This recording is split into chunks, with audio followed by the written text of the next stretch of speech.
Hi guys, welcome to Indian Academy of Photography and Design.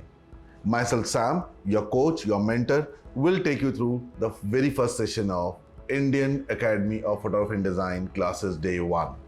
In today's session, we are talking about nothing but just photography. Photography from the eye of a common man. Photography, what you've always perceived as an art. Photography, what could be a science for someone else. But for us, it's just fun. For us, it's just profession. For us, it's nothing but what you are looking forward to. A session full of action. Welcome guys to day 1 of Indian Academy of Photography and Design 5 days basic photography workshop. Let's begin. So friends, before we begin, let's go through the session. What are we going to cover today? For you, the very first thing is we will talk about photography as an introduction. What photography stands for you, me and all of us. How many professions are related to photography? What is the difference between a digital and analog photography? Photography, what are the types of photography? How a common man looks towards a photograph? What are different types of cameras available in the market? Is it a SLR camera or a DSLR camera? What is the difference between an SLR and a DSLR? What is a Polaroid camera? How a Polaroid camera is different from your DSLR camera? What is the camera inside your mobile phone? What technology drives that mobile phone camera? What are the most common used equipments in photography? Forward to that, we are talking about loads of action, loads of activity to make your learning more successful, make your learning more towards professionalism. Great guys, thank you. Let's go ahead to the next step. On your screen is the camera carried by Neil Armstrong on the moon. Any guesses guys? I'll give you 4 options. Canon, Nikon, Hasselblad, Zeiss. Which out of those 4 brands do you think is this camera on your screen? You can send in your answer through WhatsApp and the correct answer we will share it on the group itself. Now, we are talking about photography. What is photography? For many of you, it's profession. For many of you, it's hobby. For me, it's art of clicking happiness. People will debate about photography. People will talk about it as study of light. People will talk about photography is nothing but art, how you capture things aesthetically well. But I see photography as combination of both art and science together. While we click something that gives us joy, something that captures an emotion, something that freezes a moment, that's photography for me. So photography is nothing but an art of clicking happiness. So on your screen, I'm showing you some amazing work of one of the world's best photographers, Steve McCurry. Steve McCurry is known to capture emotions, happiness, sorrow, everything all together, following the rules of composition, following the rules of lighting, everything well exposed, well composed. Steve McCurry is one of the leading street photographer of the world. Has been published in the magazines like Time, Forbes, many other magazines across the globe. Let's see his examples. The very first example on your screen. Any guesses for this? What can you see? Can you see a shadow? Can you see a camel? It is an aerial photograph. What can you see? Guys, answer to this particular image is the longer ones which looks like camel are the shadows, and the ones which you can see just like a stroke of white light are the camels. That's the perspective of a common man towards a picture. Say it again. I am sure you will find it out what I want to say. Now, on the next picture on your screen, the famous picture or the portrait of this Afghan girl. Steve McCurry shot it during Afghanistan war. And this man in Mumbai flood, the happy man, despite all odds, carrying his sewing machine on the shoulder and framing it so well, finding the happiness in a picture. On my next pictures, I would see a beautiful picture of fishermen in Sri Lanka. The rules of leading lines, rules of thirds, all depicted beautifully well in the frame. thanks to Steve McCurry. I have a question from you guys. Who is known as father of Indian photography? I repeat, who is known as father of Indian photography? Any answers? You can share your answers in our WhatsApp group and we'll be happy to revert back to you on those answers back again. Right. Now, this is a beautiful photograph by Steve McCurry again on the day of Holi. A picture of a man all colored green amongst a huge throng of people in reds and the pinks. A shoot from Barsane, a shoot from Mathura, but this picture stands above the rest. That's the emotion, that's the joyousness we are talking about in this picture of ours. This picture, you all would love to click a frame like this. My friends from Mumbai, you can definitely recognize this place as a place as CST or VT. A busy Mumbai station and this man silently reading a newspaper. What do you expect? How patient that photographer must be. So, before we begin our session for photography, my first tip, first advice as a professional to you is, as a photographer, you need to be patient enough. If you are patient enough, a good photograph will come down to you. Yes, many would say, and I also sometimes believe, photographers are said to be born lucky. But to be lucky enough, you should have a camera, and that camera at that moment. And if you have the camera, whether it's a DSLR camera or a mobile camera or any other camera, that's your asset. We will learn how this photograph, we will decode the code behind this image on the screen. How my great mentor, my idol, Steve McCurry, has clicked this picture so beautifully well. And that too with no DSLRs. Now, can you please write in a caption to this picture? A beautiful picture. I could see 2 generations into it. For me, I decode this picture as 2 generations. One which is fading away and the one which is just propped out. You can give your name to this. I'm waiting for your WhatsApps, I'm waiting for your answers to send me those messages for the caption. This is my activity 3 of the day. Nice. Have you ever wondered, how is this photograph composed? Have you ever wondered, would you like to click something like this? Have you ever wondered that can you ever click this picture? Many of you would say this is all professional cameras. I would say anyone can shoot it. First, what is this all about? This picture is nothing but a star trail, where we can see the motion of stars going round in the sky, the longest of exposures. We will decode this picture in our coming sessions. Let's go ahead. In the next slide, what could you observe? Can you observe a trail of light? Or can you observe a beautiful sunset, a romantic sunset? What drags your attention? And I'm sure 99% of you would say a trail of light. 1% might observe a beautiful hill or a romantic sunset or a blue hour or golden hour or whatever, so many names you would give it to. But I would again emphasize, photography is something which takes your attention towards. So the second tip is, be patient, click something which grabs your attention. These are the 2 first rules I am sharing out on this session. Before we proceed further, take up your mobile, go on Instagram and like my page, subscribe my page on YouTube by clicking _happiness. My page on Instagram is www.instagram.com/clicking_happiness. Now, guys, my question to you.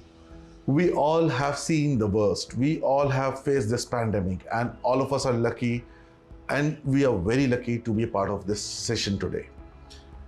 Can you answer me, which is the most clicked subject these days during the pandemic? I'll give you some options. Is it the baby's photography? Is it the food photography? Is it the selfies? Or is it the nature photography? Out of these 4 options, what do you think is the most clicked subject these days? No points for guessing, no points for sending in a WhatsApp. I have the answers to you in my next slide. Yes, guys, the answer is food photography. The most clicked subject in the pandemic in last 1.5 years is food. My mom might have made amazing chola bhaturas or pongal or dosa or idli or anything, and you have never missed a chance to click that. And that is something is being the most clicked subject of food photography during the pandemic. So we also studied about the most clicked subject during pandemic. That's food photography. Next question, why do we want to learn photography?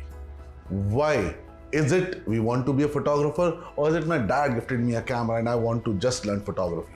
Or I wanted to take photography as career? Or I am a businessman, I am a designer, I own a boutique and I want to click my products? Or I want to sell my products online. I travel a lot, I have a camera, but I don't know how to click good pictures. I always use in auto mode. What is the reason I want to learn photography? Now, how many possible professions are there for photographers? I give you 15 seconds. Pick up your pen and paper and start writing. What are the possible professions for photography? The first and the foremost, I have got some of those mentioned in my word cloud. This word cloud will tell you the number of professions. It's just not all the professions, but few of the professions mentioned in my word cloud. But it covers the maximum of the subject. Whether we are talking about landscape, we're talking about portfolio, we are talking about underwater, we're talking about industrial photography, we're talking about wedding, commercials, fine art, stock.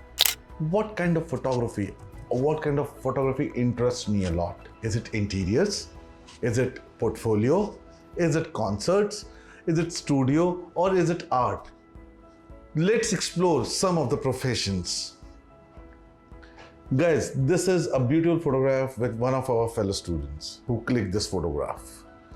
What do you think is this photography all about? What kind of photography does this depict? Is it a portfolio photography? Would you think somebody would love to be clicked like this for portfolio? I'm sure no.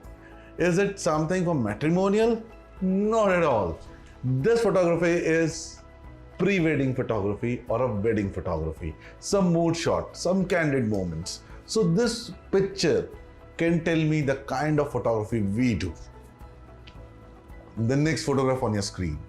This photograph tells you about landscape. This photograph tells you about nature. This photograph tells you about traveler. So it can be a travel photography. It can be a landscape photography. This picture on your screen, you can see a beautiful lotus temple in Delhi. Clicked from the heights. It can be an aerial photograph. It can be a drone photograph. But it can be a landscape photograph. This particular picture can be classified into multiple types of photography. Now, this is very interesting on your screen. What do you think this photographer is doing? What kind of photography do you think it is? Any guesses, guys? This photography is not a crime photography. This is a forensic photography. This type of photography is in demand these days. A lot of people are opting for such kind of photography. Forensic sciences has gone very specialized, very technology driven, and the need of a good photographer is equally important. For you taking forensic photography, you should know the nitty-gritties of a crime scene, nitty-gritties of a scene where you are expected to click something beautiful. Not beautiful, but meaningful. Not meaningful to the, not meaningful, but as per the demand of the occasion. You cannot mess around with the samples. You cannot mess around with investigation. Yet you have to be prim and proper while taking such pictures. I'm sure you are all aware of such kind of photography. This picture suggests more about journalist photography. press photography, media photography. This is the most interesting one.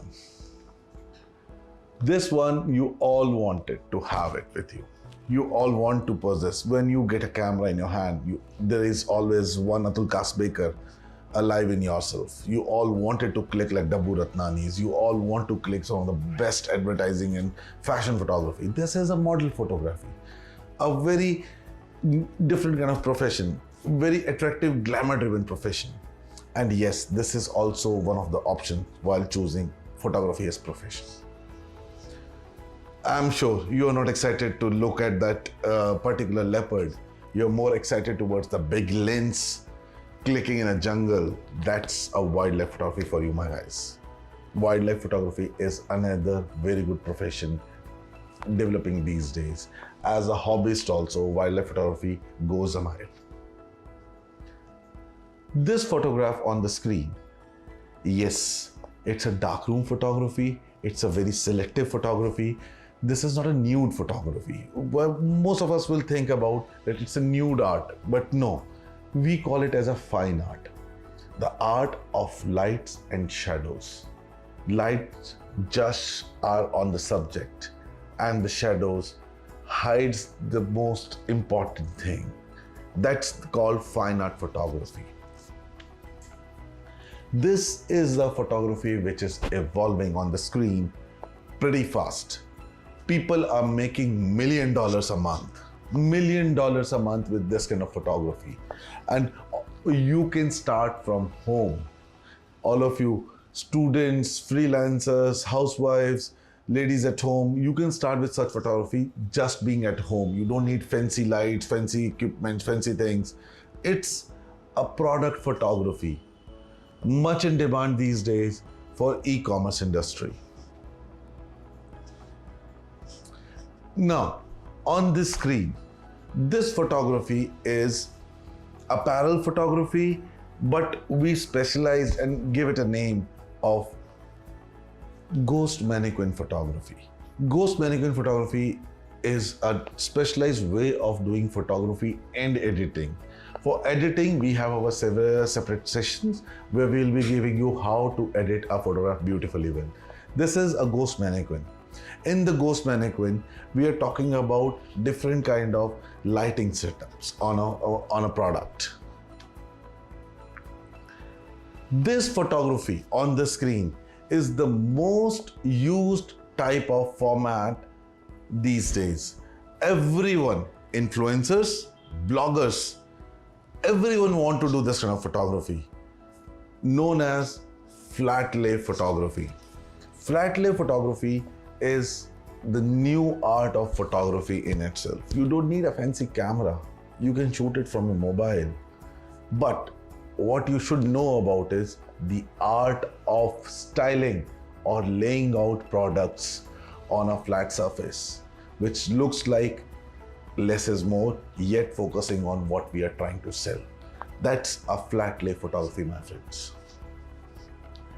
I'm sure this particular photography must be of your interest. You want to click your baby, you want to click babies around, you want to click kids in a park. This is the kind of photography which is evolving day by day. A lot of creative ideas coming down, a lot of things which are creating the entire atmosphere like this. This is known as kids photography or babies photography. Babies portfolio photographers are charging as high as ₹1 lakh for a day. So just imagine the scope into this kind of a profession. Food photographers, everywhere in demand, be it Zomato, Swiggy, Food Panda, anywhere, any restaurant around you. These people require the services of a food photographer who can click good food, who can present the food beautifully well.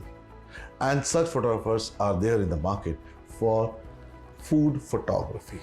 These are some selective professions which can come out of a food photography zone or are types of photography professions. Loving, tasty, and this kind of photography is well paid as well. So guys, these are few of the glimpses of different professions you can opt while learning photography.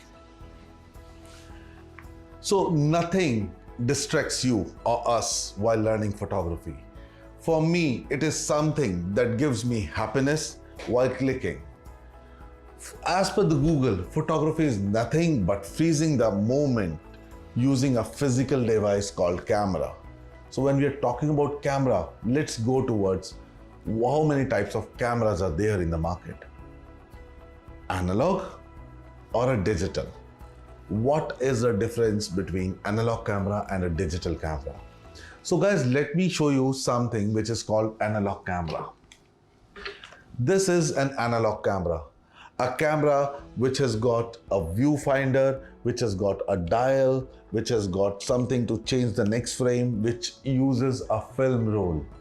Cameras of golden old days, which uses a film roll to capture your subject, which used to take time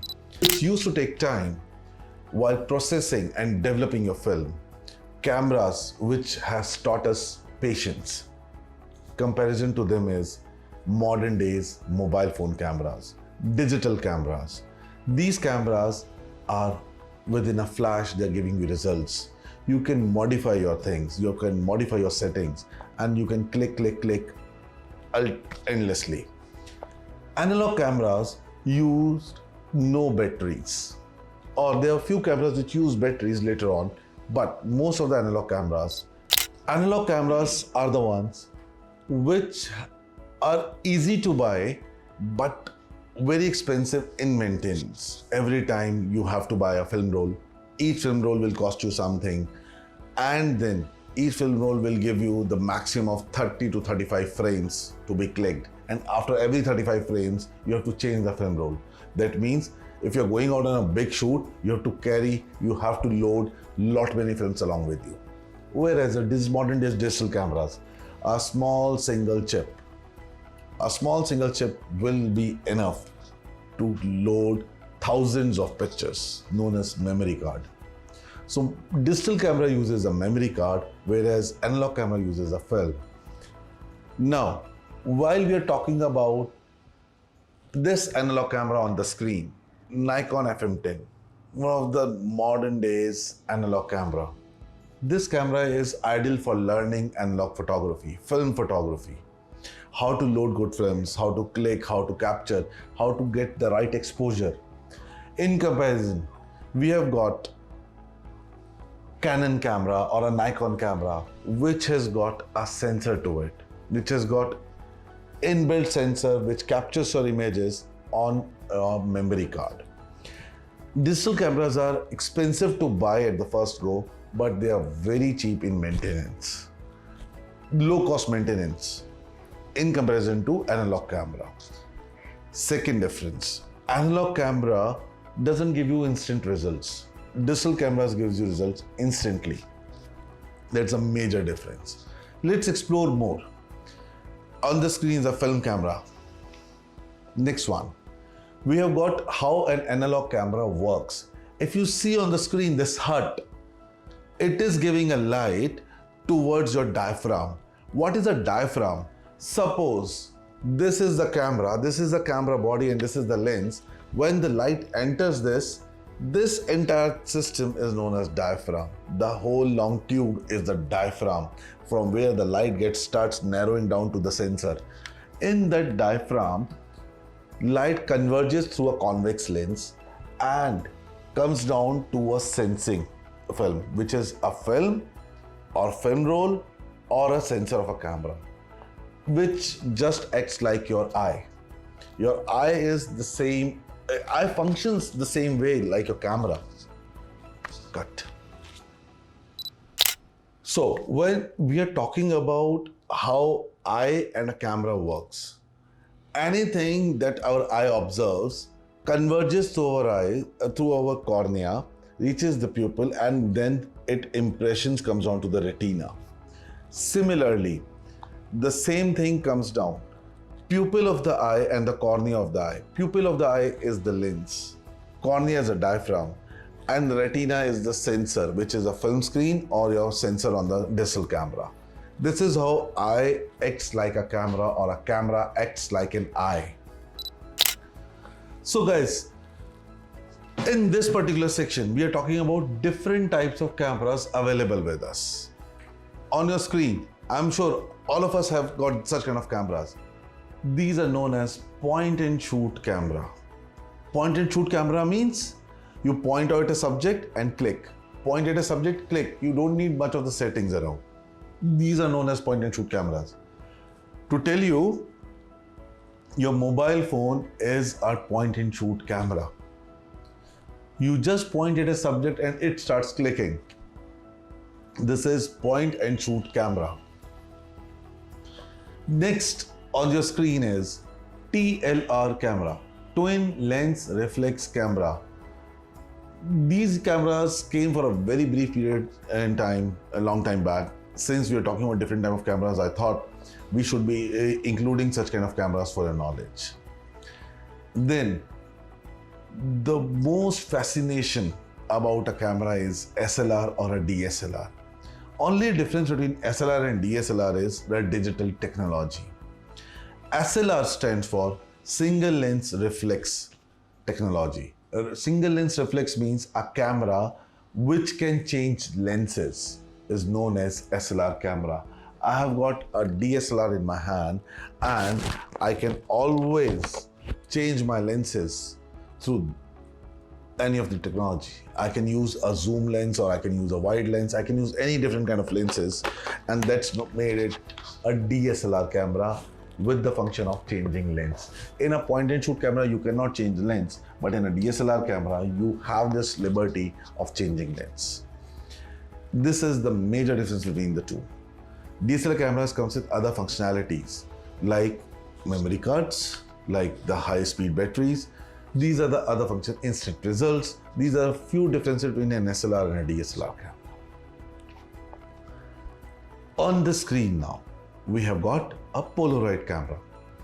Polaroid cameras are the cameras we have always seen, we have always experienced. You click and it will give you the print. It has got an inbuilt paper which takes all the impression. It's a photosensitive paper.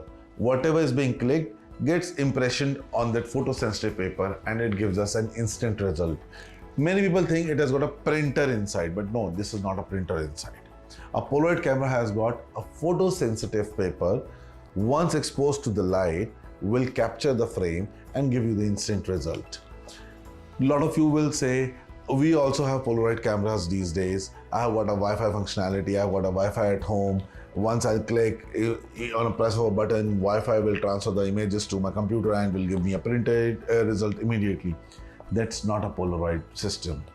Polaroid means when the result in a printed format comes out directly from the camera.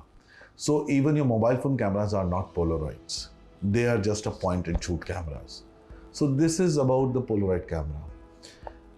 The new technology which has been introduced in early 20s is mirrorless technology. A lot of DSLR camera uses, or every DSLR camera uses a mirror to capture the image. Whereas a mirrorless camera is a digital camera format with high crisp pixels and no mirror into it. This is known as mirrorless cameras. Very much in there, Sony, Nikon, Canon are doing a lot of R&D about digital mirrorless cameras. In a general study, we have got casual shooters and analog shooters. We have seen a dip in the number of photographers in terms of analog shoots. Every one of us preferred shooting through digital format, but of late, there is a new trend coming down. Youth is picking up analog camera. Youth is practicing shooting analog films at least once or twice a week. This number is increasing day by day. And I would also recommend to become a professional photographer. If you can get your hands on an analog SLR, you can definitely learn the art of photography very nicely, in depth, and you will have more control about your buttons like shutter, aperture, ISO, and many more. So I would always recommend, if you are very serious about learning photography as a hobbyist or a professional, try photography on analog SLR camera. Now guys, let me quickly take you through basic photography equipments. We have spoken about cameras, we have spoken about how to shoot with the camera, we have classified cameras into multiple ways, but camera is just not enough. To become professional, you should know how to use your equipments. What all equipment should be there in the kitty of any good photographer, not professional, not hobbyist, every good photographer or everyone who wants to be a good photographer. The first thing, you should have a good sturdy camera bag. The most important equipment you should always have, which gives comfort, which gives safety, which gives protection to your camera gear. And disorganized camera bag. A disorganized camera bag is not a good sign of a good photographer. Your camera, your lenses, your memory cards, your chargers, your batteries, your flashes, everything should be beautifully arranged so that you can pull out those things and replace back again at the time of need. They always say, a place for everything and everything at its place. That's what is needed for a camera bag. Memory card. Guys, there is a quick tip. I have a question. If you get a chance to buy a memory card, which memory card will you buy? Memory card with 128 GB or memory card of 16 GB, but you will buy 6 cards. How many cards will you buy? My suggestion, my tips. Your coach, your mentor, Sam, I recommend buying smaller memory cards but in multiple numbers. Because simple answer, don't keep all your eggs in one basket. Unfortunately, you lose your data. Unfortunately, you lose a memory card. Unfortunately, your memory card, which is an electronic device, might get corrupt or show some error. Higher chances of losing all your data. Why not? We should have our data safe and secure. It's only on the photographer to keep his camera safe, to keep his data safe. And for this, I recommend multiple memory cards of smaller memory each.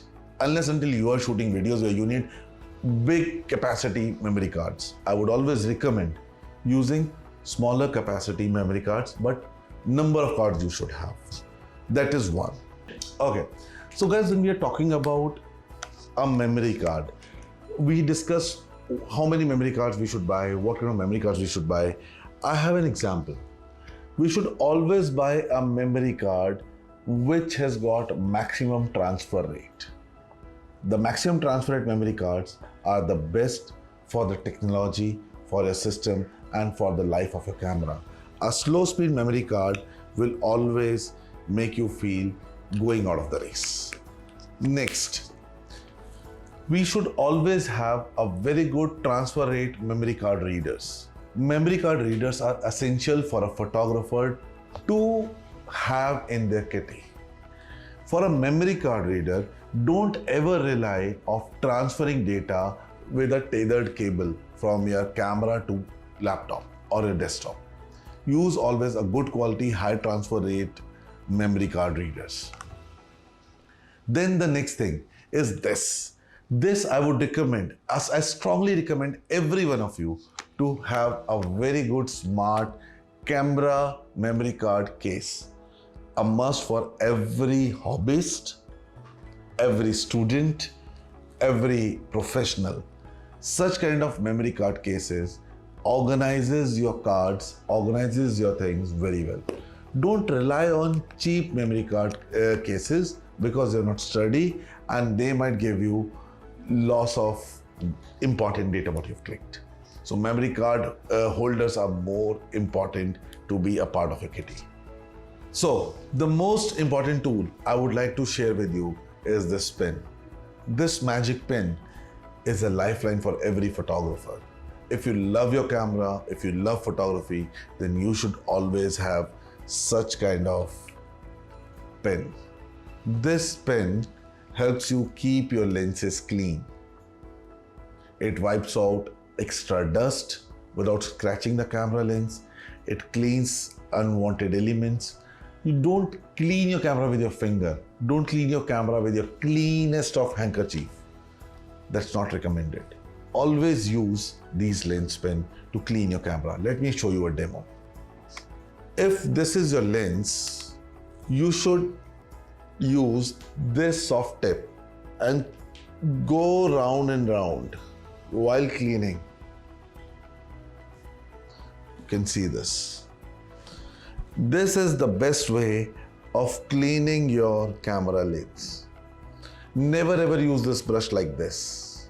It is a soft thing which attracts the minutest of particle on the lens. Once this is done, you have a blower to clean this area, the backside of a lens. Just a minor touch up to the camera circuits or the lens circuits. Don't use this part there. Once done, your camera is good and perfectly fit for the use. This is what we discuss about how to use your camera lenses. Even mobile phone users, you should always have a cleaning cloth while cleaning your camera mobile lenses. Next thing I would talk about is a flash. On the flash, this is the most important gear as a photographer you should keep. Mobile phone camera users, you always have an inbuilt flash.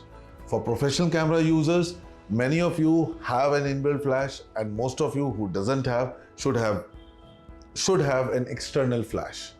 This external flash is the most important tool of any camera guy.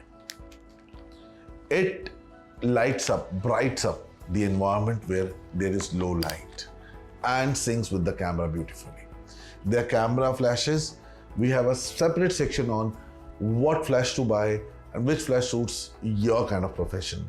Keep on watching www.instagram.com/clicking_happiness. We also have our YouTube channel by iapd.in, where we have more elaborative session on usage of camera flashes. Next important thing is usage of camera tripod. I am giving you a golden rule. What the golden rule is all about? When you buy a camera tripod, always have the weight of your heaviest lens and the camera body. So suppose your heaviest lens is 4 kg and the camera body is 1 kg, total weight becomes 5 kg. So your tripod should be 5 kg and above. Your tripod should not be less than 5 kg. Higher chances of damaging your camera. If there is wind blowing, your camera might fall in. So that's the one tip I would like to give you while buying a good camera tripod. Always use small storage memory cards. We have always discussed this. Now, protecting your lens from camera fungus. Guys, most of us have seen such a situation. And a pro tip for you. And the tip is to prevent your lens from camera fungus, keep your camera lens in sunlight for 15 minutes once in a fortnight or a month. Why our camera catches fungus? When we are traveling too much between different climatic zones, maybe one day you are in the mountains and the other day you are in the desert, or maybe something else. Or your camera is exposed to too much of moisture, or it's a rainy season. Our camera gear are prone to capture fungus. The moment you start seeing such white objects on the screen or the camera lens, you should keep your lens in a dry area.